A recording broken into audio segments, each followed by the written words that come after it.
Welcome to this episode of the Iowa Blog. I'm your host, Craig Wynn. We are advancing what can be learned about Chakmah Choter. This is the most interesting study, and that the Choter is the most proclaimed end days individual. The whole world is looking forward. Well, certainly, yeah, I guess even the whole world. Muslims, Jews, Christians are all looking for the return of the Messiah. And big deal. But fortunately, I happen to know him personally. He happens to be the former and returning king of Israel, Daud. And that part is absolutely certain. But there's more to it than that. You see, the person who is the most discussed, the person who has the most said about him regarding his appearance in the last days is a spokesperson for Yahweh, his voice at this time. And this individual is known as the Choter. Daud wrote voluminously about him, devoting the entire 14th Mashal proverb to the Choter.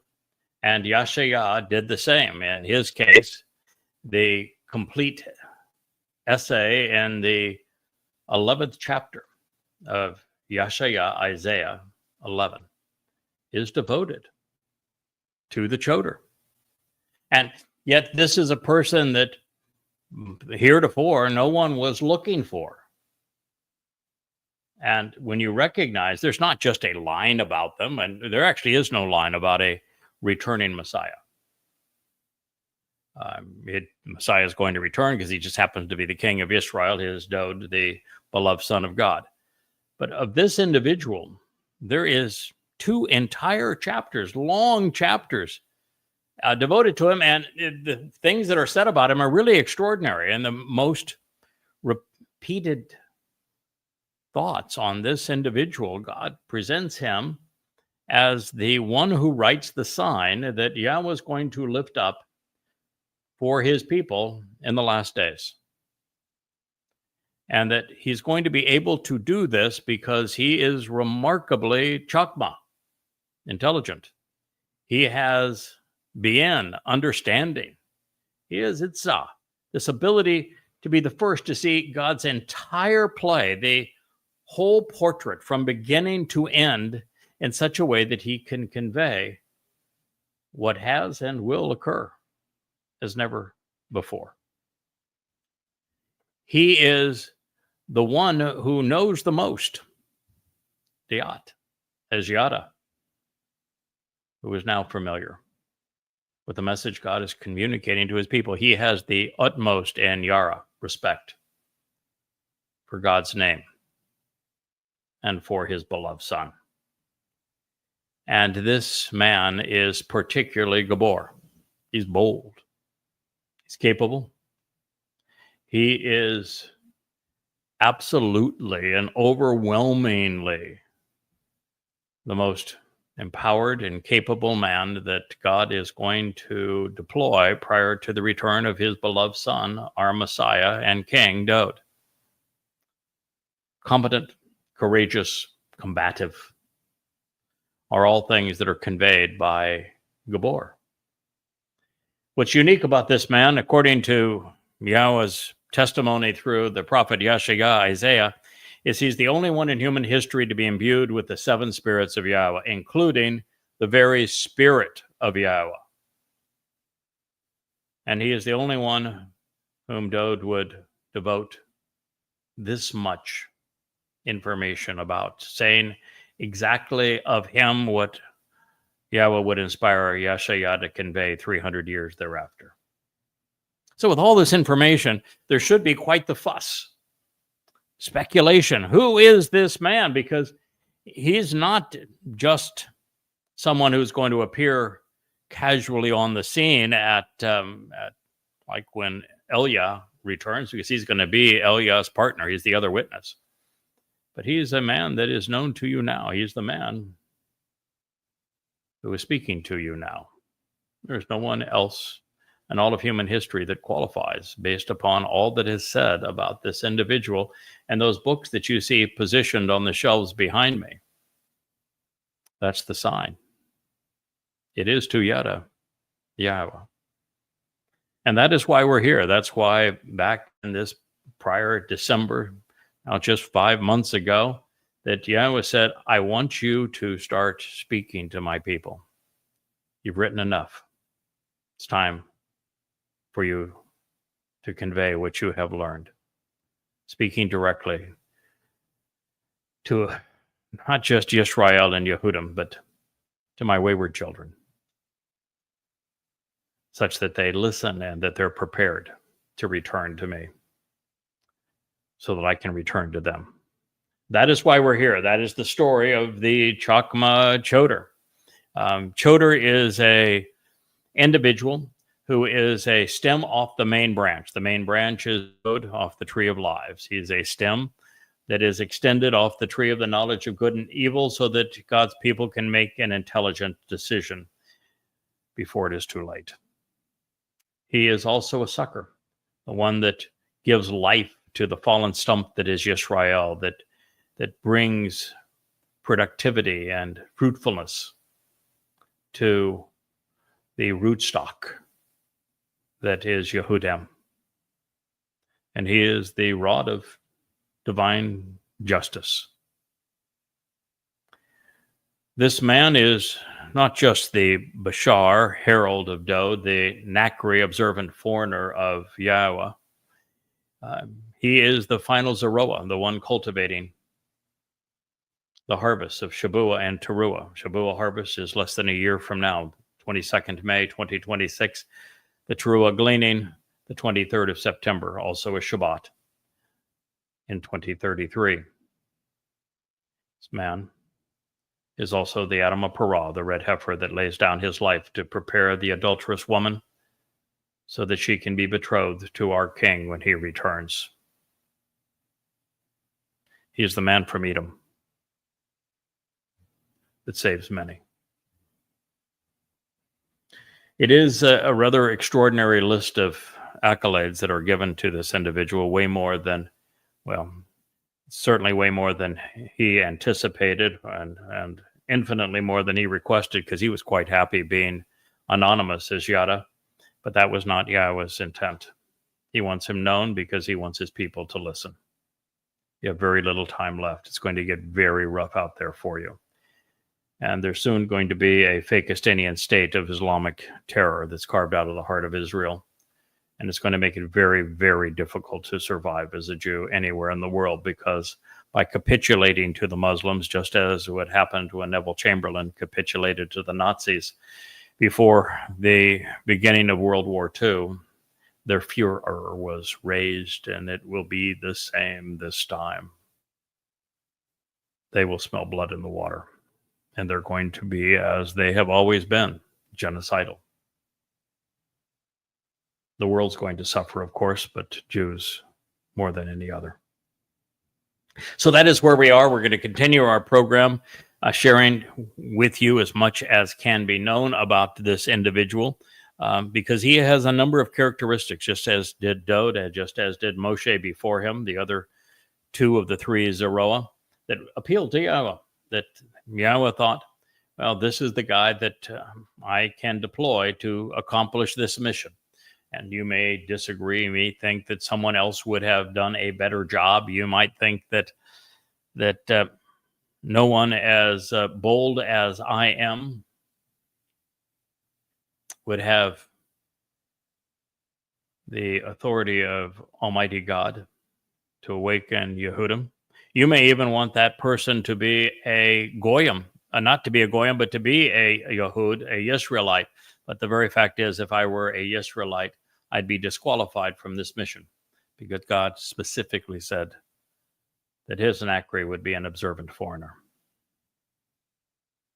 I speak to Yisrael. You are my primary concern, but I'm also calling Goyim home to Yahweh through the Torah, through the Mikra, through the Bereth, and back to Dod, the Son of God, our King, the Messiah. Yahweh is in the business of reconciling fractured families. And while he has taken a very long sabbatical, he is nonetheless ready to re-engage. So let's ponder the implications of yet another treasonous episode in the lives of the Zeroah, this one, the first of the three. This one transpires at the beginning of the Exodus. It's as if Israel learned nothing from the insult of the golden calf and stayed in character. What I'm going to share with you is one of the most remarkable stories that I have ever considered. It's something no one heretofore has even discussed. And it is by understanding this story that we come to understand who the Choter is. More importantly, who you are in this story. And why this man was needed at this time. In this case, we're going to continue to focus our attention on the first of the three Zeroah, the man who Yahweh chose to liberate the children of Israel, to bring his people home and to convey his Torah guidance. Although he was placed on his heels and wobbling after the previous debacle, he wouldn't be allowed to catch his breath. As we know through the Torah, Yahweh worked through Moshe to articulate the message that he would later enable through the second Zeroah Dod. The first explained the Mikra, these invitations to be called out and meet with God, and the second fulfilled the first three in 33 CE, delivering the promises made long ago pursuant to the Berith covenant. Then to reacquaint Israel and Yehudim with what he had said through Moshe and delivered through Dod, Yahweh chose and equipped the final Zeroah, Yada, to share this life-saving message with you. These three men and their insider rebellions that they all faced as a result of fractured families, while pursuing Yahweh's purpose, they're all worth considering, especially at this time, when the fate of Yisrael, the ultimate fractured family, and indeed the fate of the earth, both hang in the balance.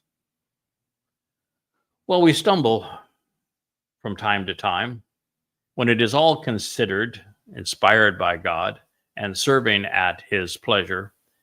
The three men, Moshe, Dod, and Yada, are most often exemplary in their conviction, their character, and their courage. For most of their lives, their steadfast devotion to learning and conveying Yahweh's testimony to his people accurately, passionately, and without compromise serves God's purpose. In this regard, all three spoke for Yahweh without verbal collaborators. And when others tried to misappropriate the role that Yahweh had assigned to these men, there were severe consequences. Now, as we progress, there is an interesting passage in Bamidbar 12 that not only vividly depicts Moshe's personal relationship with God, but also presents a scheme deployed by insiders to override his testimony. It is the very same tactic that was deployed against God's Choter as his voice today. Interestingly, this revealing episode sits in the epicenter of the two chapters in Numbers that have become so essential to knowing the Nakri's role in Yahweh's plans, explaining how, where, when, and why the Bashar, this corporal body of the herald, will be sacrificed to save the surviving remnant of Yisrael. In preparation for Yahweh's return with the Messiah Dod, in Numbers 5, we find the adulterous woman is cleaned by the red heifer of Bamidbar 19. So in context, and the noting the antagonistic and defiant, totally unappreciative and contrarian, overtly malcontent and ornery, pathetically petulant and cantankerous, ever irascible, children of Yisrael. What they were doing and what they did was to antagonize Yahweh, as well as his chosen man, Moshe. And so, to frame the issue and appreciate the story that we will consider again of Miriam's delusional and desperate quest for notoriety, we move from one sentence to the next and begin the 12th chapter of Bamidbar Numbers. There we discover that the anguished and disgruntled Israelites set off from Choreb for a 3-day walk to Terabah, which is called kindling and burning animosity. The Torah reads, "And it came to be that the people habitually and continually were akin to miserable and immoral, distressing and undesirable, worthless, anxiety-ridden companions. They were raw. They were loud-mouthed and disagreeable, evil and corrupt countrymen who were complaining and grumbling without reason, Ammon, who were self-defining as a sorrowful and sorry lot, lamenting without justification in the ear of Yahweh. And so when Yahweh heard this, he grieved, as his resentment and anger were aroused over a prolonged period. Terah, off Hugh, he was displeased, as his nostrils flared, his temper was inflamed, and his righteous indignation was kindled. Then the fire of Yahweh burned among them, and it consumed that which was in the outskirts of the camp." Bamidbar, in the wilderness, Numbers 11:1. Did you ever think you'd read such a thing? Did you ever think you'd hear such a thing? Oh, so many Jews claim to be Torah observant. Christians carry the Torah around, not knowing it's the Torah, in their Bibles. Muslims even claim that their God Allah inspired it, although that's the greatest bit of malarkey ever malarked. It's astonishing what I just read to you. I'm going to read it again because it is flat out astonishing that Jews became so cantankerous, so ornery, so miserable, such malcontents, that God lambasted them. You know, this notion that this Exodus was this lovely experience between the children of Israel and Hashem, G-D, the Lord, and that Moshe was a rabbi, and that they had it all under control, and that he is the great liberator of the Jewish people, and that they all got along, and what a great experience it was. No. What we're going to find out is that God flat out gave up on Israel. Moshe said, I can't stand them. I want nothing to do with them. No one can lead these people. No one can get their attention. The job you've given me is impossible because they're impossible. And Yahweh said, yep, you called it. They are absolutely disgusting. Jews, this is God. This is Moshe. They're describing you.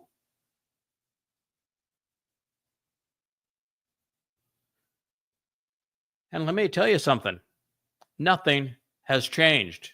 You're even more political and more religious now than before.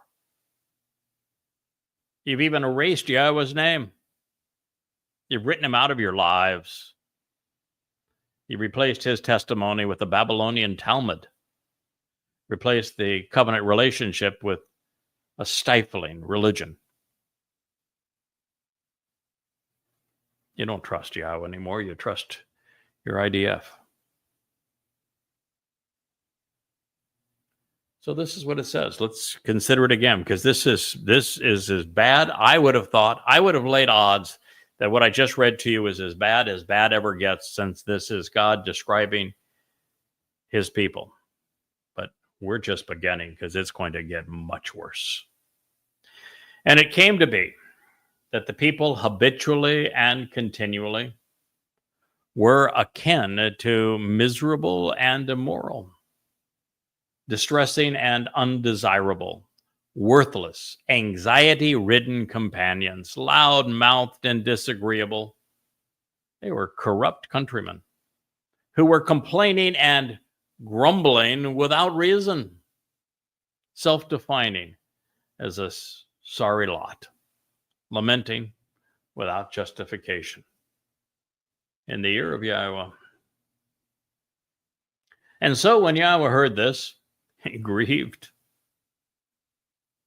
as his resentment and anger were aroused over a prolonged period of time. Israel, Jews, you have grieved God. He is displeased. You inflamed his righteous indignation.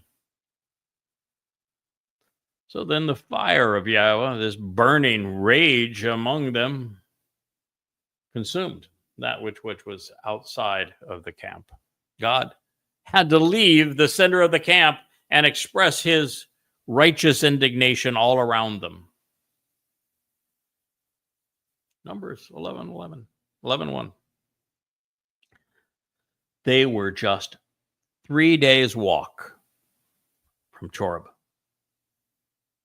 where Yahweh had spoken to them directly and had begun revealing his Torah, and yet they were already embittered malcontents in a horrible funk.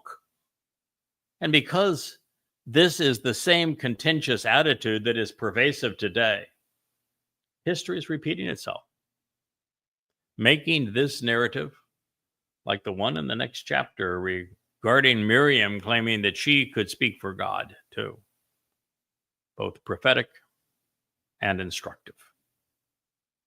And so we're going to approach it from that perspective, focusing on what we can apply to our present situation. Now keep in mind, this was not a unique occurrence, but instead the overriding disposition of the Israelis of the Exodus. Jews behaved badly. Therefore, so that I don't sound anti-Semitic when I disclose God's assessment, I'm glad that Yahweh stated it outright. And it came to be that the people were habitually miserable and immoral, undesirable and anxiety-ridden companions, loud-mouthed and disagreeable, always complaining and grumbling without justification. Sadly, this deplorable attitude towards God has devolved over the past 3,470 years. It has become so egregious that Jews have actually erased Yahweh's name. They have disgraced his beloved son, Dod. They have denied his covenant. They have misrepresented his invitations to meet, even replaced his Torah with their Talmud, and his priests with their rabbis. This must all change, and abruptly so, because we only have 8 years left before the family reunion, and God isn't going to tolerate any further defiance. I'm here to quell the rebellion. and to bring the parties back together. As bad as it has been for Israelites for having rejected Yahweh and marginalized Dod over the millennia, without many Yehudim coming to their senses, this next 8 years, well, they're going to be unfathomably horrendous. And I say this not only because we are fast approaching the time of Jacob's troubles, just 12 months out from June in 2025, but also because rather than 70 million anti-Semitic Germans, there are now 2 billion Muslims, and the most devout of them are genocidal. And they are supported by at least 1 billion vocal and vicious, antagonistic progressives, socialists, communists, and conspirators who immorally serve as the pimps for these Muslims. The problem is now global. The Jews are outnumbered 500 to 1. The chosen people are isolated in a hostile environment and surrounded because Yahweh is not going to intervene. Not on their accounts, not now. Because there's still too many malcontents who are snubbing him, particularly the ultra-Orthodox, as well as the Marxists on the progressive end. As God has bluntly stated, it is shub for shub. Jews must return to Yahweh before God's going to return to them. We therefore have a lot to accomplish in a short period of time. We have to get you from the narrative of Numbers 11:1 to the narrative of family again, to the narrative of Jeremiah 31, where the covenant relationship is reconciled. Aware that it would be this way and of no fault of his own, Yahweh has been driven to resent what his people have become. He is naturally disappointed. He's angry. Jews have continually grieved God, and they have done so for 35 centuries, constantly invoking his ire. And it was so bad early on, even during the first encampment after Choreb, that God's burning indignation set the surrounding countryside ablaze. You'd think that would get your attention, but nope. Jews have driven God away. So now our challenge is to change attitudes such that there is a receptiveness towards Yahweh and what he is offering and expecting in return. And until a reasonable number of interested and intellectually astute Israelis of exemplary character, as well as courage, because you have to fight the majority. And we join together as a resounding chorus, it's going to be slim pickings. Well, that's actually okay with Yahweh. Now, he's not looking for quantity, but quality. Now, I personally would like both, because I feel like if we get both, we're going to have done a better job for Yahweh, and quite frankly, a better job for ourselves and for you. I want both. Evidently, based upon this recording of events, Israelites believed that it was appropriate to irritate God. And when I speak to them in social media today, they still think it's appropriate to irritate God. I said, stop it. Stop it with the religiosity. Stop it with the political alliances. Stop it with calling God Hashem and G-D. Stop it. It's gone on for too long. You can't continue to irritate God. But it's okay, evidently, for God to show that I wasn't okay from their point of view. They got all uptight when God showed that he was annoyed. Yep. They complained that God was annoyed by them annoying him. Sounds like a rabbinical argument for sure. So the people cried out in raucous tones. The extended family, relatives, and followers made a clamorous outcry toward Moshe. And Moshe, without assistance from anyone, sought to arbitrate by intervening. Palal, one of the more interesting words in the Hebrew language, he tried to provide some justification for intervening by foreseeing future contingencies. It was written in the Hitpael imperfect with Yahweh. Then the fire subdued somewhat, dying down. Bamidbar in the wilderness, Numbers 11:2. The fire did not die down because Jews changed. It wasn't that they became less irascible. It was for only one reason. You know what that is? Why did the fire die down when the people cried out in a raucous tone toward Moshe? And that Moshe, without assistance from anyone, sought to arbitrate by intervening with Yahweh. Why did why did the fires begin to subside? You know? I do. Moshe was at the end of his rope. He was exasperated. He was about to crumble, and he would. And God knew there wasn't an alternative. Well, there was an alternative. That what Aaron's name means is the alternative, but that alternative was almost universally bad. Aaron was on the wrong side of almost everything. He was not only not a contributor, he was a liability. And that God surveyed the rest of the children of Israel, and there may have been two of them, that were decent. One was a fellow named Caleb, and the other was Yahusha ben Nun. But even they weren't, at this point, spectacular.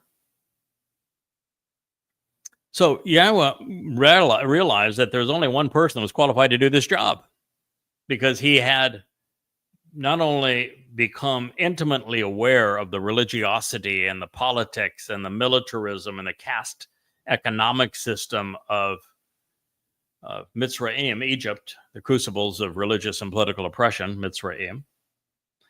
He had walked away from them. He had actually risked his life to save his people from the religion and politics, the economic system, the militant nature of Mitzrayim. He was the only person to recognize it was wrong, stand up against it, and then disassociate from it. Moshe was unique in this regard. There was no one else who had made that decision. Moshe was it. There wasn't a plan B. And so Yahweh said, all right, I'm angry at them. But at this point, I can't continue to overwhelm Moshe. He's already overwhelmed, and if Moshe senses that he's up against both the Israelites and me, this isn't going to work out. That's why Yahweh said, all right, I'm frustrated with him. I'm really, really angry with him. But at this moment, the bigger problem is Moshe. Well, the bigger problem was the children of Israel, but they were, well, they had overwhelmed Moshe. So I interact with lots and lots of Israelis on X, on Facebook, and on YouTube, who are receptive. And most, however, are raucous. The preponderance remains stained by Judaism and deceived by their political allegiances. And so, apart from the few, we continue to intervene between Yahweh and Yehudim, and the opportunity is largely unassisted. Although, with all of the energy God has invested prophetically and pragmatically into our collaboration, the fires are beginning to subside somewhat. And we're finding there are more and more people who are willing to help out. The Hitpael stem that was used in the prior statement that says that Moshe was struggling alone in his attempted mediation, and that means there was no support for his effort to make amends and resolve the problem of Yisrael's deplorable attitude towards God. Therefore, with everyone either against him or uncommitted, Moshe was in a very precarious and vulnerable position, one that would have been emotionally and intellectually draining, especially for an 80-year-old man who didn't want to be there in the first place. Having tried to save his people once before, only to be threatened and denounced by them in response, he had a troubling history with the Hebrews and their lack of gratitude. Intervening for the moment, I understand the problem. Without a supportive team, success would have to be miraculous and not as a result of effort alone. The collective attitude of Jews in opposition to God and in support of Judaism is too pervasive. It's too entrenched to be resolved without the help of capable and loyal co-workers. And in this end, that is the answer. Yahweh will offer Moshe in this situation. It's one of many indications that this episode is prophetic and that it serves to prepare us to deal with what would come our way. Otherwise, there would be no purpose in sharing it, because it's exceedingly demeaning. No, you can't say it's demeaning to Jews because they brought this on themselves. You're not demeaning somebody who has demeaned themselves, have you? Are you? You're just reporting the facts. But it's so devastating to Jews to know that this is God's opinion of you. And it's so devastating to Moshe to have this aired, because he gave up. So we have to realize that God's not going to have this episode embarrass Moshe, whom he loved, or embarrass his people who he loved, unless there was a reason for it. And I'm here to tell you, we are the reason. You are the reason. You are the reason for this. You can be the beneficiaries of this, because it changes everything. It changes who you are and who I am, so that we can get together and return to Yahweh. The collective attitude of Jews in opposition to God and in support of Judaism has to be changed. And in the end, that's the answer. That is why we are here. That's why we're studying this particular narrative. This is also symbolic of and consistent with the way that I was attacked when I was shepherding God's people and had to deal with a cancerous and rebellious group of those that had formerly been close to me. And we're going to read how Yahweh responds, sometimes by providing a team of men, as he would in this case, so that we could perform as he intended.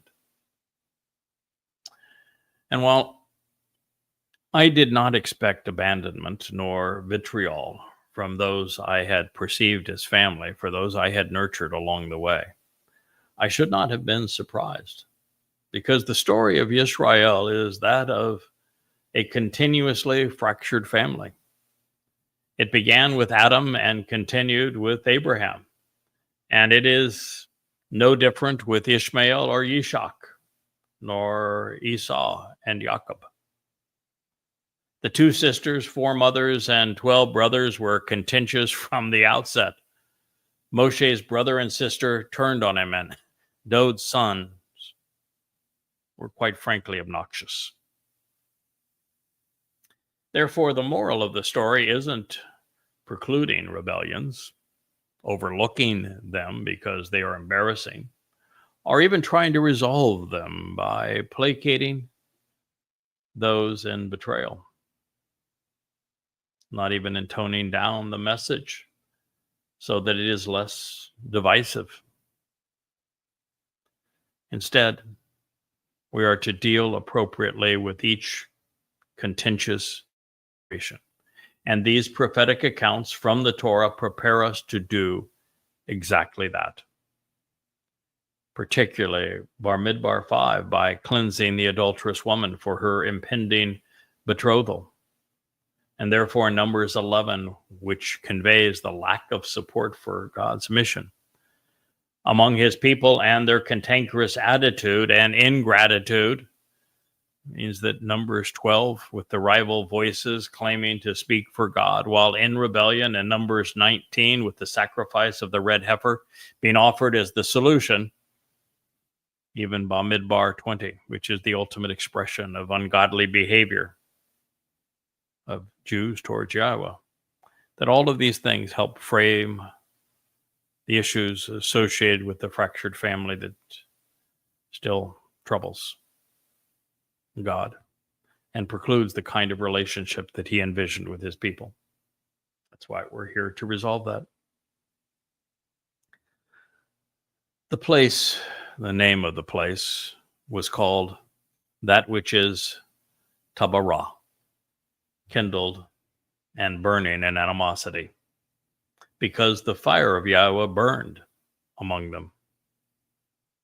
Bamidbar, Numbers 11:3. As is the case today, Jews are an ungrateful lot who are firmly entrenched in their religious rebellion, and God is so distraught by them, he chose and equipped a goy to deal with them. Therefore, it is easy to see the present in the past, which is the purpose of our review.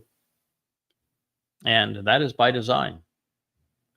For here we are projected forward in time to our situation in the immediate proximity to the final Ashaf ingatherings, those being Shabuah and its Katsir, and Teruah and its Lakat.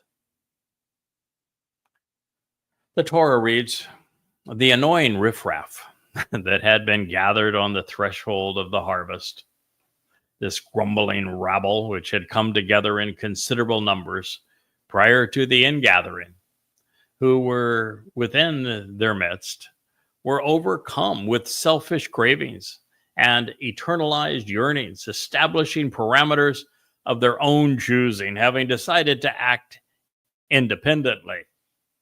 Awa, ta'awa.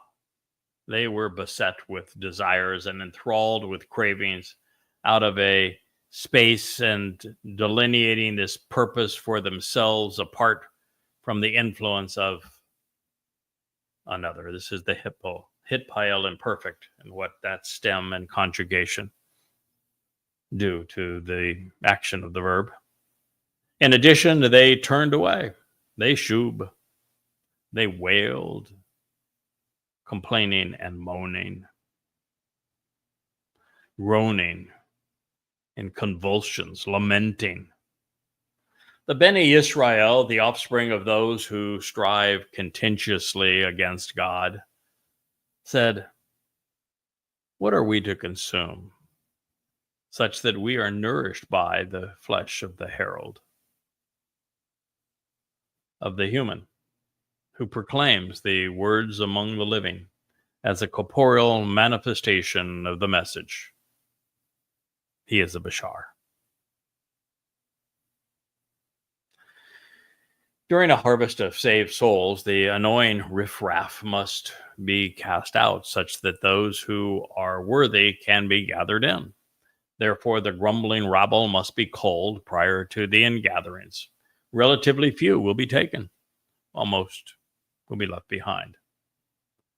And determining who goes and who stays, the factor will be the choices that each individual makes, whether selfish and self-serving or contributory to the covenant of our God. For example, on Shabuah Sevens, the Katsir harvest will benefit around 1 in a million, perhaps 8,000 among 8 billion. This occurring on the Shabbat of May 22nd, 2026. Most are going to be turned away, and they're going to be left to endure the wailing and moaning of the time of Israel's troubles. Continuing to affirm that this was both timely and prophetic. Bashar can be a verb, it can be a noun, or a title in Hebrew. Bashar is a really interesting word. And then recognizing that the vocabulary of God is defined by its actionable roots, the overriding intent of Bashar exists to depict a human herald, a man, conveying Yahweh's message to Yehudim. And while Bashar can speak of any animal, including humans, and is often rendered flesh, since the verbal connotation speaks of heralding good news and conveying an important message, we're typically wise to incorporate as much of this as is possible into any definition. Now, this has profound implications when seen in conjunction with impending ingatherings, particularly of Shabuah and Teruah, where there will be a clear distinction between those harvested and those left behind. It is the decision to consume or renounce what the Bashar herald is serving up that's going to determine who goes and who remains. As it would transpire, Yahweh was feeding the children of Israel, but not to their liking. Consider this as a metaphor, comparing the relationship God was offering versus the religion these miscreants craved, even if they ate it while restricted and abused in Israel, much like the onerous nature of eating kosher in Judaism. Longing for the bad old days, this is what the Torah says next. We remember that thing that grew, this daga, which we consumed in Mitzrayim when besieged and confined for nothing, gratuitously and undeservedly, without cause or compensation, gratis, with the mystery food.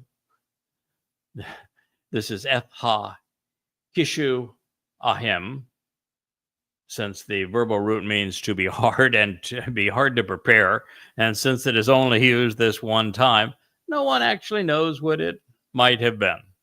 And with the other unknown item, this is abat yak, again, a word that's only used this one time and doesn't have a verbal root. In addition to the green grass and hay, wa eth ha katsir, even with the edible that has to be peeled, wa eth ha batzel, and that which is exhaled, wa eth ha shum. This is from Bamidbar in the Wilderness, 11:5. I just have to laugh at this. It's a crying shame, but I guess that's humor sometimes is just the best approach. Anyway, yummity yum yum. That's quite a list, especially when we recognize that the primary meaning of daga is to grow, not fish, and that the other items on this list, at least apart from hay, which animals can consume, but humans cannot digest, were presented this one time and can only be explained through their verbal roots. This may be to say that the disgruntled Israelites were making stuff up while longing to be religious, things which quite often and commonly go hand in hand. It would certainly explain their current propensity to exchange the ways of Yahweh's approach for their own. Well, this next statement seems to validate my assessment. But now our soul has withered and is paralyzed. Nothing exists anywhere besides the negative association of whatever this man might be by our own perceptions. Numbers 11:6. When it came to nurturing the body, man, which is typically called mana, but was just written as a single syllable in the text as man, was good. It didn't just satisfy these irascible nefesh souls. These children had developed, unfortunately, just a bad attitude, and it was now bleeding through the fine print of the Torah.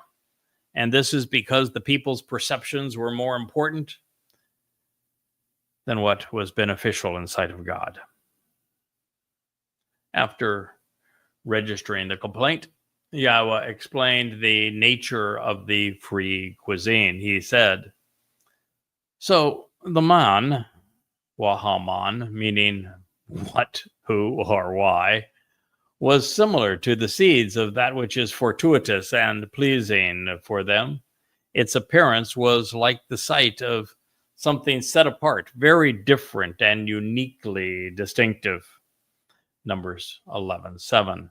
So if we want to compare this just to get a little better feel for everything that is being discussed, we can turn to Shemot, Exodus 16:31, where we read, and the house of Israel called the name of it Man, and it was white like coriander seed, and the taste of it was like wafers made with honey. Sounds delicious. And here in Bamidbar Numbers, the Torah explains the people roamed about, gathering and gleaning it, and they ground it with millstones to crush it with their mortar. Then they boiled it in pots, making cakes out of it. So the taste of it was like the taste of a moist cake with olive oil. Still sounds lovely. Numbers 11:8. Now, even today, Israelites are roaming about while keeping their distance from God. And in this regard, Lakot is relevant because it describes the last chance to head in the right direction. Yom Teruah, the day of the herald, is a Lakot, a gleaning, the final ingathering of Jews. With an eye to the prophetic implications of Numbers 11, Rakayim is also telling, because the Temple Mount was originally a threshing floor with millstones.